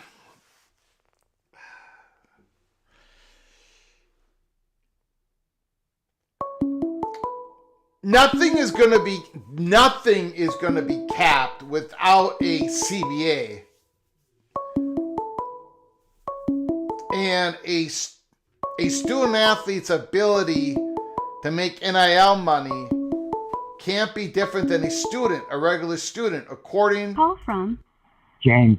according to the Supreme Court. Jan, thanks for calling. Appreciate it. The floor is yours. I just really have a question about the NIL stuff. I thought that was so the athletes to make money, and why does the school even involved in that? They're selling their name, like name, image, and likeness, not the school. Well, if that makes sense. It's for them. Why couldn't like a car lot say, "Hey, he's coming here. I want to pay him this much," and just pay him because it's for like a commercial. I thought that's what the NIL was actually meant to be, so they can make money off of their name, like. Yes, that's what So it's. so how would that even involve the school at all? Is what I'm trying to figure out. Well, yeah. Look, you're right. The NIL, name, image, and likeness, is collectives who are in the deal with these name, image, and likeness deals for the student athletes. They're being brought in-house, for the most part, to many of these athletic departments. Okay? Yeah, that's where I'm trying to figure out, why does that even have to happen? Why it's up to that athlete to go out and say, my name, image, and likeness is worth this amount to these people, I'm going to sell it to them. They're selling their own thing, nothing to do with the school. Yeah. I get it. I mean, I'm going to get in trouble here, but the Supreme Court in what was that Alston case. I can't remember the Supreme Court justice's name. The one that the last basically not Coney, not the lady Coney Barrett, but the one previous. I don't remember. Starts with a K or whatever. He said, look, you cannot treat the student athlete any different than you treat the student. So if a violinist at the University of Florida, someone's willing to pay her $600,000 to show you how to play the violin or to use her image on a poster and pay her. Nobody can control that market for that violinist in Florida. So nobody can control the market for the quarterback of Florida, his name, image, and likeness. So the Supreme Court agrees with you. Now, if there is some sort of in the future, if there's some sort of collective bargaining agreement between representative of the players and again, right now, well, I shouldn't say right now. In July, I believe that there are going to be student athletes, and I think it's already started, but let's just say in July when supposedly this House versus NCAA finally becomes official, you're going to have players selling their NIL rights to the athletic department. Like, here, I'm selling you my NIL rights. So you are now in control of my name, image, and likeness. So you have all the contacts. You can make the deals. They can pass through this so-called clearinghouse. That's probably going to get struck down by the courts at some point. And then I get money and you get money and we all get money. And then if that player goes in the transfer portal, the team that gets that player is going to have to buy back the NIL rights of the team that is losing the player. I mean, I think we're going to see that. Sir, I don't have any answers for you. I think everyone is completely confused. So. One last thing on what the show was originally about. I say go to 16 teams, 3 for each of the 4 conferences, 1 for the G5. Then you have 3 at large. You can't do away with the at large because you have to give Notre Dame a way in. So, and every year, Big Ten and SEC more likely going to have 4 at that point. And some years, one of the 2 of them will probably have 5. Yep. Okay. That's, I think a lot of people would agree with you. Yeah. That's all I have. You got it. Thanks. Call again, sir. Yep. Appreciate it.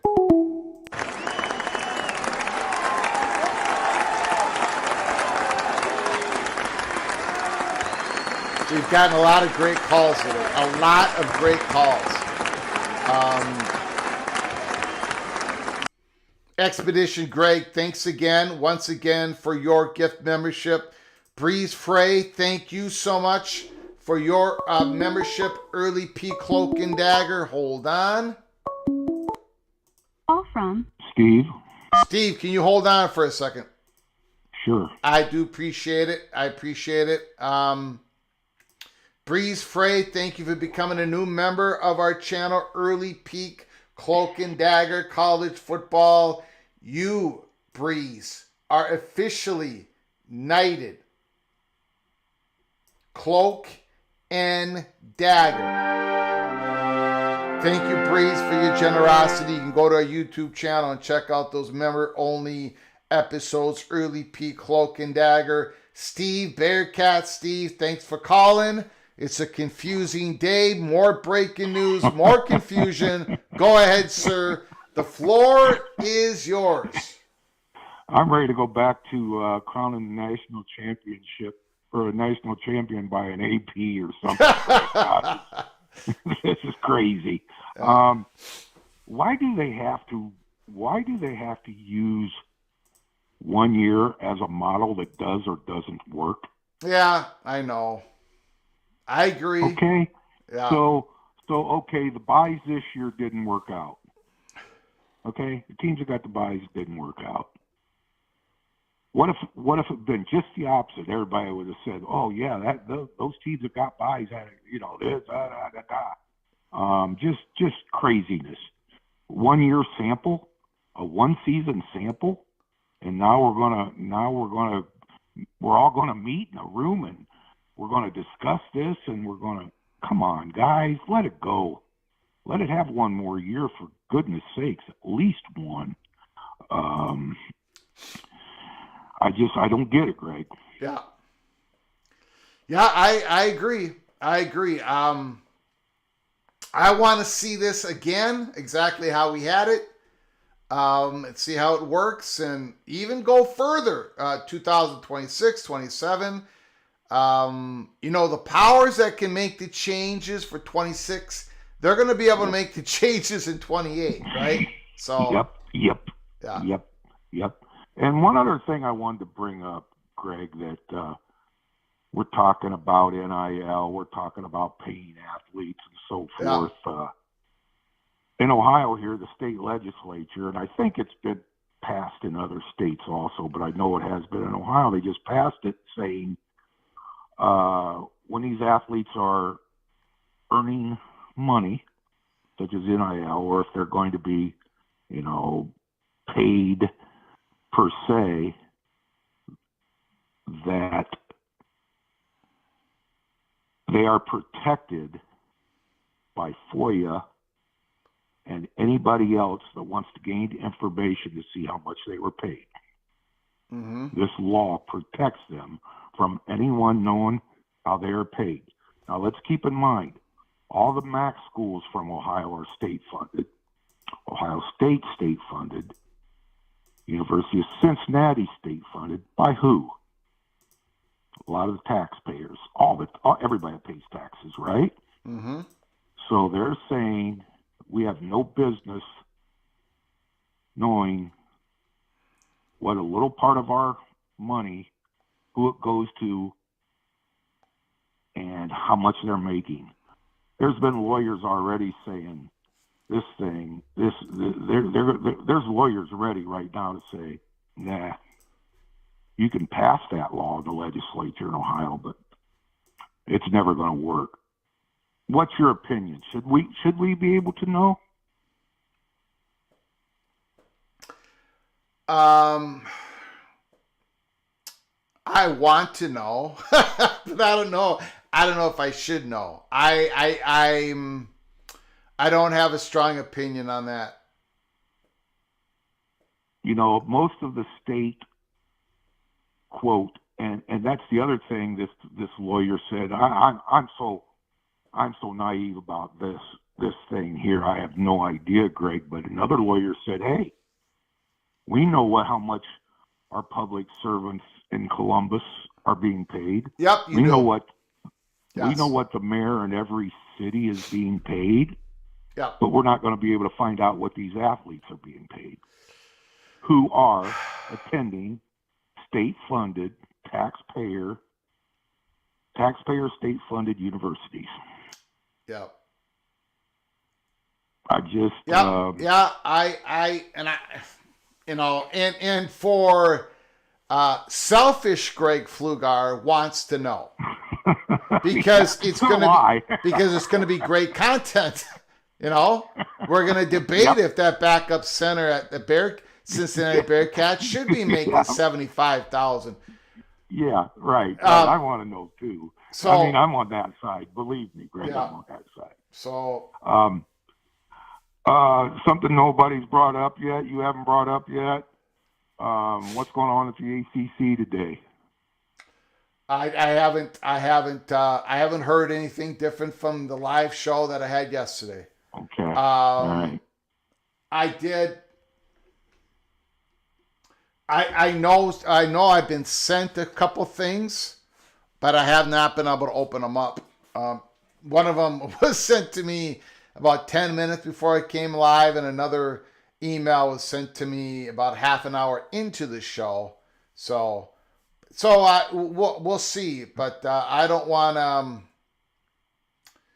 that's gonna be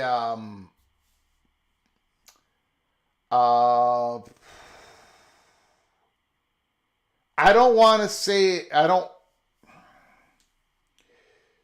what was the title of the show? Yes, ACC, anxiety-ridden ACC. Anxiety, yeah. I'm going to keep it like that for right now. I don't want to use a different language because then people are going to, but I might have to change the language on that here.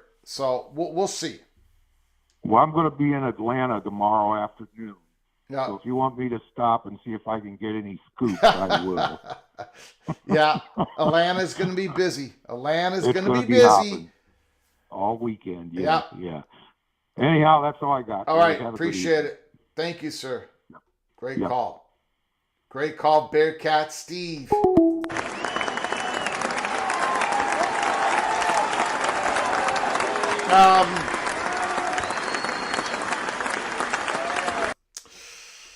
Let's see, there's a couple things here I wanted to hit upon. Now, ESPN put on an article, and I'm not going to read the whole thing. Blah, blah, blah. Same stuff we've been... Dan Murphy. But I just wanted to show you the back end of this article. An attorney, Arthur Bryant, who's in the midst of a Title IX lawsuit against the University of Oregon. I'd be astonished if schools that have announced they are planning something other than proportional distribution continued with those plans, said attorney Arthur Bryant, who's in the midst of a Title IX lawsuit against the University of Oregon. They would be knowingly and intentionally planning to violate the law. So if you were a school that were planning on not equal distribution, depending on the number of female to male athletes you have in your athletic department. Bryant says he thinks the clarifying language laid out by the department also has the potential to derail the pending antitrust settlement. So can you imagine that? If that derailed the House versus NCAA? And then I want to show you this. Hold on. I'm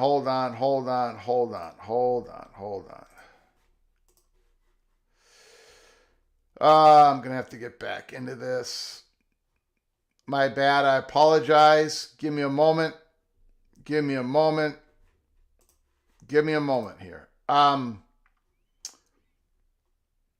Ross Dellinger. NCAA President Charlie Baker said the association does not traditionally give Title IX guidance to member schools. This is a school-related issue only. Board Chair Linda Livingston, the Baylor president, says administrators need to hold conversations now about the impacts. I think what's going to happen here, there's going to be a lot of communication between institutions in Washington, D.C., a lot of communication asking Linda McMahon what's her and the administration guidance is going to be on this question. And then Ross Dellinger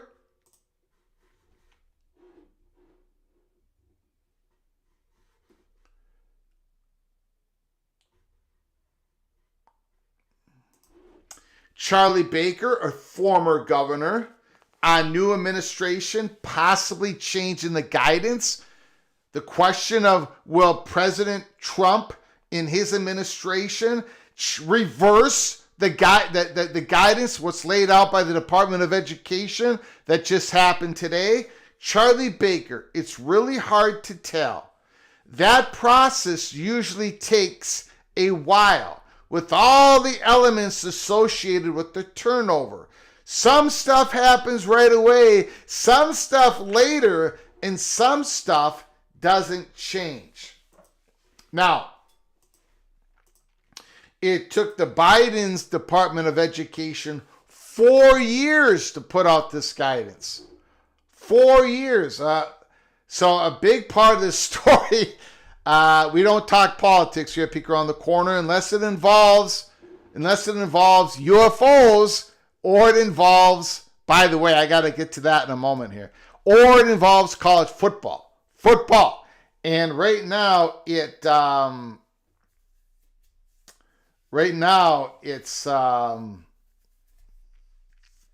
Holy smokes. By the way, for you people still in the chat room, are you going to watch News Nation 8 o'clock Eastern time Saturday night? Does anybody in the chat room, can you let me know? Can anybody in the chat room tell me right now what I'm talking about? What is that 8 o'clock Eastern News Nation big story all about? Does anybody know in the chat room? Does anybody know in the chat room? Does anybody know?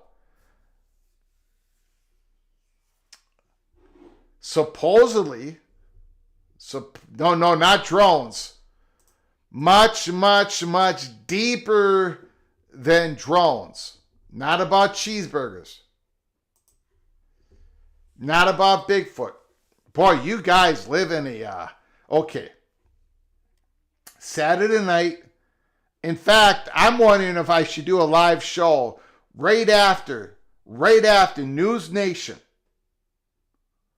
No, I'm unhireable by everybody and anybody and everybody.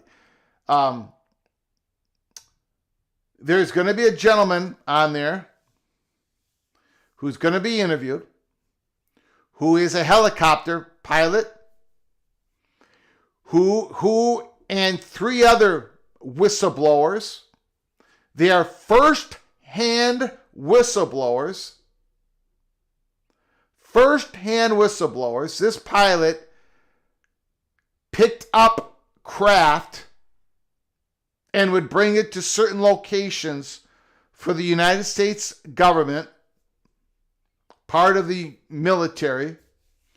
He picked up craft that are ours, United States, special skunk works, special black special projects, technology that the United States would experiment with. Him and his crew would pick up those objects. But once in a while, they would pick up objects, crafts, that were non-human intelligence. Created by non-human intelligence. According to him and 3 other whistleblowers, 3 other people that worked with them, they're coming out. These people have already spoken to Congress. They've already spoken to Aero, special black objects, black objects. One was shaped like an egg. Yes. The one object they're going to be talking about on Saturday night, it was shaped like an egg. It was white. And one other thing that you're going to see Saturday night. No, this is different. This is different. They're going to show you video of them supposedly picking this craft up. White egg object, yes. Anyways, it's a big interview, big show. There's other whistleblowers coming out. They're doing a bull rush. So we shall see what happens Saturday night. I might be doing a live show late Saturday night. In fact, if you go back to Mazda, if you go back and read what happened in Roswell, New Mexico, there was supposedly a craft that crashed, right? We know all about that. Was it a weather balloon? Was it a non-human intelligence craft? But there was another object that supposedly crashed in the same area, basically the same area, not quite the same location, same time, that was found later. And that object, that second object, that second craft, was looked like a large white egg. There's also a famous case in 1979, a large white egg. So again, go watch, don't get your hopes up. Go watch News Nation Saturday night. Okay, so that's it. We've been on the air for over 2 hours. People think I'm cracking up right now. We had breaking news during the middle of this live show. Title IX, guidance from the Department of Education, new administration coming on in. Will all that money have to be split between male and female student athletes? Should it be? Wow. A lot of things going on in college football and around the world. I appreciate you coming on in. I appreciate the donations. Heartbreak 25, The Evil Badger, Ryan Willie, Ricky Tungate, Expedition Greg, and Breeze Frey. I do appreciate your generosity. Thank you for the wonderful phone calls that we got. Thank goodness the phone lines worked. And thank you for all the comments in the chat room. I do appreciate it so very much. Until next time, from all of us at College Football's Peek Around the Corner to all of you, please, y'all take great care of each other. Thank you so very much.